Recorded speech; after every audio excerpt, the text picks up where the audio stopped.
asalaamaaleykum mbokk yeeg xarit yi ñuy seetaan fii ci seen chaîne Laye Art TV ñi ngi amaan mbégte bu baax di jàkkaarloowaat ak yéen comme ni nga koy waxee saa su nekk Laye Art TV la voix des jeunes tey ñi ngi fii di Guédiawaye ci benn ànd ak benn mouvement ñu duppee ko mouvement pour un développement durable ma bàyyi la ñu présenté wu ñu doog a dugg ci waxtaan bi honneur aux dames la ñu wax kon maa ngi lay nuyu bu baax soxna si.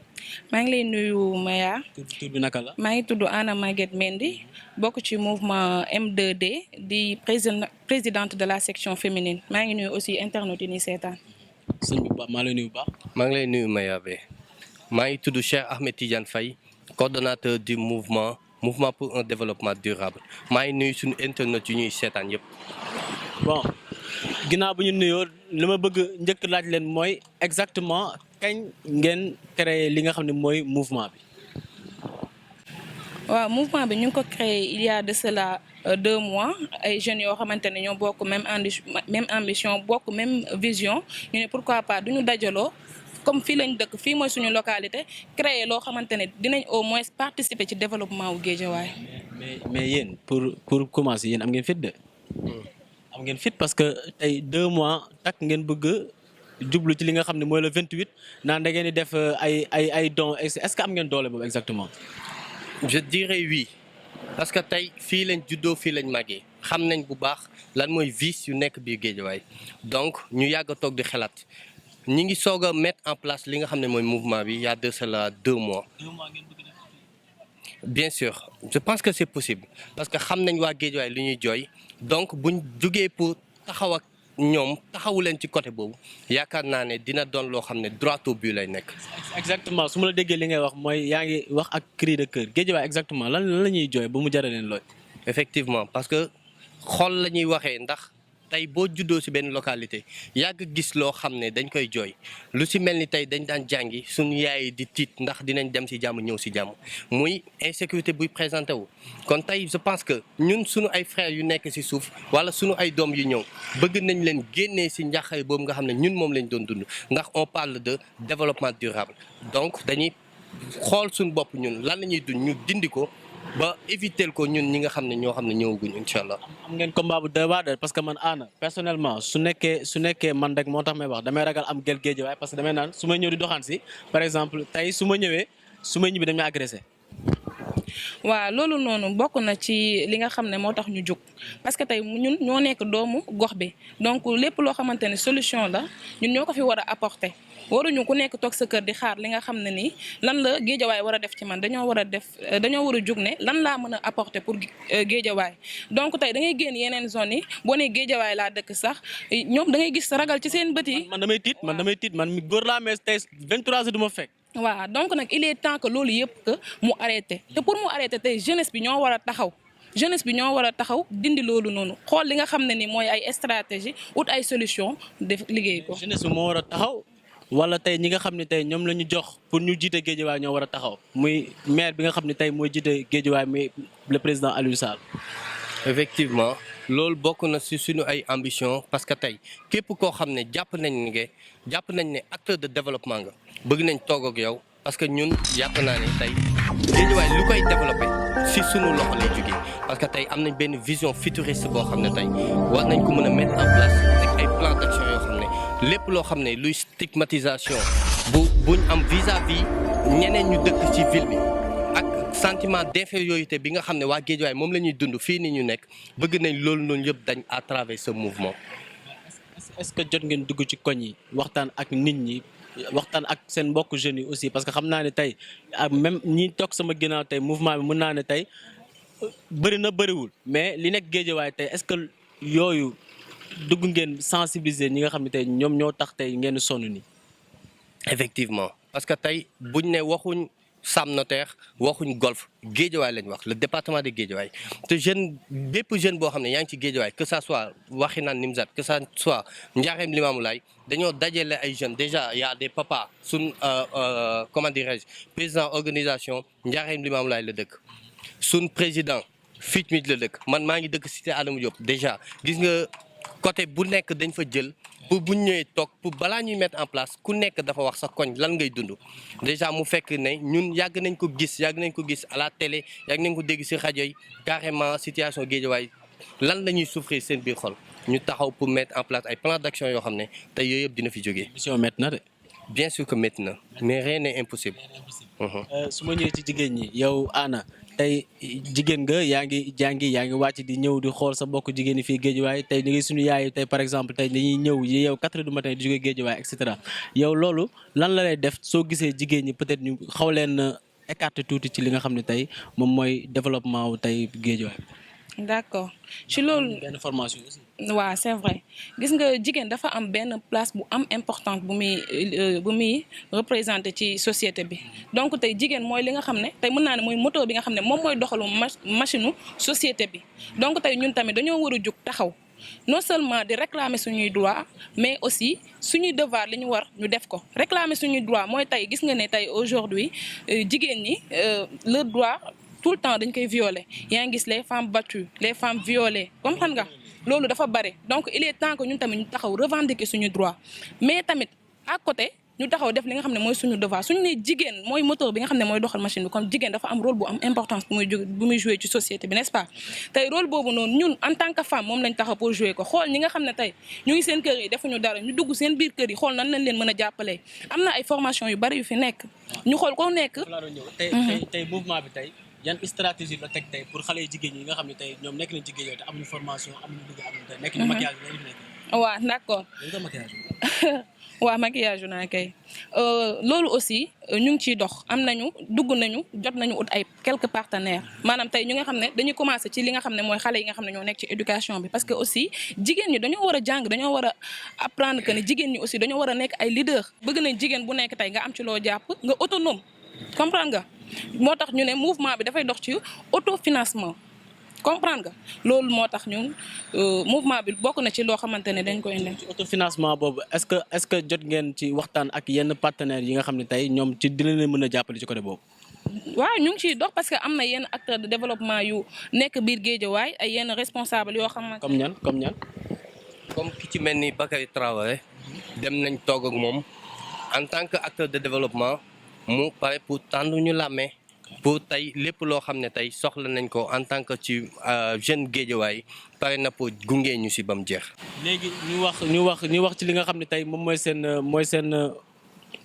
activité bi le 28 ngeen war a dem ci daara yi mu joxe leen ay dons exactement dons yooyu nu muy demee.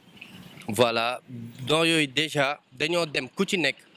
sa localité bi nga nekk daara bu fa nekk nga dugg waxtaan ak sëriñu daara bi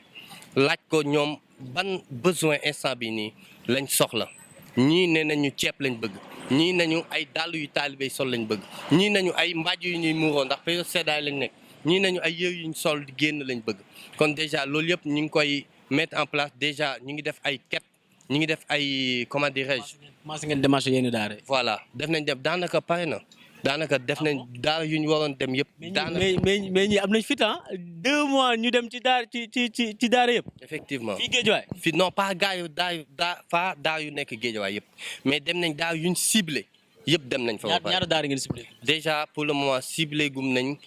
environ 15 daara. 15 daara si biir Guédiawaye. ay daara yu xamee la daal. yuñ xamee la fii dem nañ toog ak ñoom seen sëriñu daara ñu waxtaan ak ñoom. te pare nañ pour jàppale leen bu baax a baax parce que tey ku ne développement munoo bàyyi loo xam ne mooy ndimbal parce que nit da nga koy dimbale pour mu mën a avancer dans sa vie. léegi man mii di seetaan Laye Art TV di seetaan waa mouvement pour un développement durable di waxu social waxu don man tey su nekkee dama leen bëgg jàppale fan laay woote pour mën leen yónnee li nga xam ne tey mooy sama ndimbal. effectivement loolu waxtaanee nañ ba am na ñaari numéro yoo xam ne ku ñu woo rek dinañu si jot bu njëkk bi mi ngi 77 405 62 22 405 62 22 beneen bi di 78 166 85. kon ñu jàpp numéro yooyu képp koo xam ne bëgg nga leen jàppale daara yi nga xam ne tey ñoo nekk fii Guédiawaye jaarle ko ci loxo mouvement bii nga xam ne mooy un développement durable mën ngeen woo ci numéro yooyu su ko defee nga mën jàppale daara yooyu noonu mais tey su ma ñëwee ci Anna ci biir tey mouvement bi am na ay jigéen yi si nekk ba léegi yow moom ci côté jigéen laa sonn am na ay jigéen ñi si nekk mais exactement tey suñu yaay yi est-ce que prévoir nañ leen tey ñoom ci mouvement bi. waa suñu yaay aussi prévoir nañ leen parce que lu ndaw di def aussi foog mu ànd ca ak ay mag ñun kese mënuñu demal suñu bopp donc am na quelques suñu yaay yoo xamante ne jot nañu waxtaan ak ñoom xool aussi ñoom lan mooy seen besoin comprendre nga ñu xool aussi yan stratégie lañ ciy teg pour ut ci ay solution léegi wàllum formation yooyu ngeen bëgg jox jigéen ñi est-ce que am na ñoo xam ne ñoo leen si mën a jàppale pour former leen ci yenn métiers yi nga xam ne ñoom dina si mën a gis seen bopp. waaw am na ñu ciy jot a waxal mais ba tey xam nga loolu du doy parce que mënuñu jël benn partenaire rek maanaam mu dimbali ñu ci lépp loolu donc dañuy lancer en même temps keneen ku bëgg nekk acteur de développement biir Guédiawaye bëgg a nekk en partenariat ak ñun jàppale ñu pour que ñu jàppale jigéen ñi nga xam ne ñoom ñoo nekk biir Guédiawaye pare nañ pour ubbi la suñu bunt aussi. léegi yow Cheikh man damay juddoo Guédiawaye di jàng mais su ma amee 15 ans rek damay bëgg nekk mbër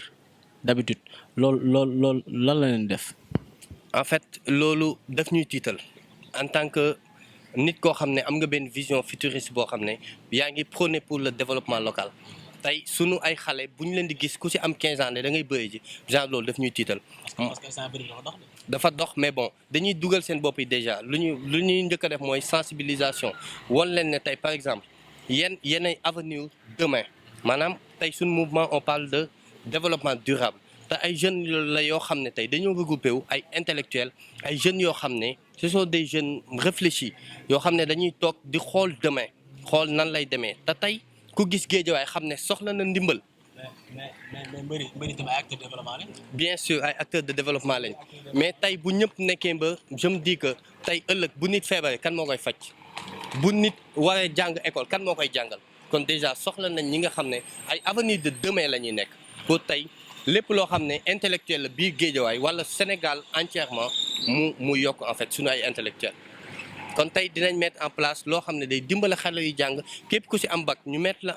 en rapport ak suñu ay écoles yoo xam ne tey moom lañ nekkal partenaire nga am bourse entière jàng comme il se doit. léegi ci bourse yooyu ak pour réduire de taux de chômage bi ngeen wax à chaque fois yan stratégie ngeen ci teg. effectivement déjà mouvement bi dafa dajale ñu nekk ci secteur formel bi. comme dans le secteur informel comme tey waxtaan nañ ak ay école de formation yoo xam ne diversité moo fa am maanaam lu ci mel ni mécanique lu ci mel ni électricité lu ci mel ni menuiserie lépp am na fa déjà kon tey képp koo xam ne amoo ci loo jàpp mën nañ la former ba nga pare sa formation ñi gunge la ba nga am liggéey gunge la ba nga autonome en fait. est-ce que seen mouvement bi du mujjee politique. non je pense pas 2024 doo leen politique. non parce que. instant bii yàgg politicien dina ñëw. instant bii nii. yàgg politicien dina ñëw. waaw mais nañu xaar rek dans le futur moom lu war a am dafay am parce que politique bokk na lu tax nga mën a boo ko defee tey mën na la jàppale à ce que nga am moyen pour jàppale ñeneen ñi. mais man dégg naa nga ni jot ngeen gisante ak Lat Diop. waa si. collaboration en fait. mais Lat Diop ak Aliou Sall dernièrement ak li leen jot xaw a jotale tuuti bu ñu jubóo est-ce que tamit nekkul ci loolu ngeen profité pour dem gisante. non en fait ñun duñ xool ci Lat Diop wala Aliou Sall lu ñuy dund ak seen milieu politique non dañ leen di jàppee ay acteurs de développement te képp koo xam ne pare nga pour collaborer ak ñun dañ lay tendre la main. loolu daal mooy base. loolu mooy base mouvement bi en fait. léegi lan ngeen di wax ñi seetaan pour journée le 28. voilà journée le 28 journée de don lañ koy def réservé aux enfants et aux talibés en général tey le matin dinañ yeew incha allah dem def li nga xam ne mooy distribution de dons yi dugg ci daara yoo xam ne moom lañ ciblé ne war nañ leen mën a jàppale dem jox leen loo xam ne mooy sunu ndimbal buñ demee ba 17h incha allah. ñu def li nga xam ne mooy lancement mouvement bi woote fi nga xam ne mooy terrain basket amoo 3 sunu ay yaay sunu ay papa woo sunu ay chef de quartier ñu ñëw ñu annoncé leen ne bii Guédiawaye kat lii moo fi nekk te lii lañ fi commencé yëkkati pour képp ki nga xam ne pare nga pour jàppale ñu nga jàppale ñu via internet bi di ñu fi gis am nañ ay page déjà Facebook am nañ lépp li nga xam ne tey pour communication la am nañ ko képp ku ñu bëgg a jàppale pare nañ pour nga jàppale ñu Instagram et tout am nañ ko. d'accord aussi avant le 28 am nañ benn caravane boo xamante ne caravane de sensibilisation et de massification en même temps donc le 25 lañ koy def incha allah aussi. kon lii moo nekkoon seen émission spéciale ak mouvement pour un jeune de développement durable kon nii lay demee saa su nekk ak Light Art TV fépp fu ndaw nekk dañ la fay fekk si génne li nga xam ne moom ngay def parce que yéene suñu yitte Light Art la voix des jeunes la ñu wax maa leen di jox dig daje beneen yoon ci beneen gox ak yeneen i solution ak yeneen i jeunes à très bientôt sur Light Art TV.